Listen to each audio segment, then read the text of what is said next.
Brilliance Audio presents Single Dad Next Door by Penelope Bloom, performed by Minnie Atwood and William Leroy. I clutched the letter from my grandfather in my fist. The paper is soft and wrinkled from years of being handled. I know every word in it by heart. Every single fucking syllable is burned into my brain like a cancer. But the last line is the worst. It's the one that haunts me. It taunts me every morning when I look in the mirror.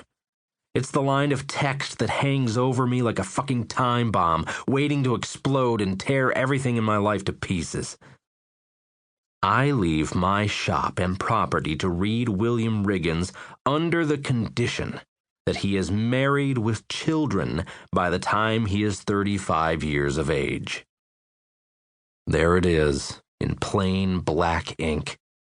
Children and a wife. I have one child and no wife, so that puts me in a very shitty place. One child, one ex-wife, and no prospects of that changing anytime soon. My grandfather went and threw me the shittiest curveball he could with his will. I shouldn't even be surprised. My younger brother practically exiled himself from the family after college, and my grandfather was obsessed with the idea of the Riggins family name carrying on to a new generation. I'm 33 years old now, which doesn't leave me much more time to satisfy the conditions. Either I marry someone and knock them up this year, or I lose my shop, I lose my house, everything. I shove the letter back in the drawer and slam it shut. Tyler sticks his head in the small office at the back of my shop.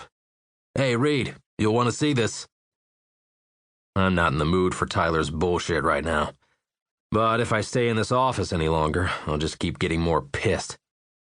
I push out of my chair and cross the distance toward him in 2 long strides. The shop isn't much, but it's mine. For now. I've run the place since Grandpa died 6 years ago. We have 2 bays for cars, one of which I built myself on the weekends. It took close to a year, but it's good, solid work. Everything is to code and sturdy. When I see my little guy kneeling to watch Gary work on an old Acura's brake lines, the hot anger in me cools a little. Roman is the only good thing that came out of the 2 years I spent married to Tara.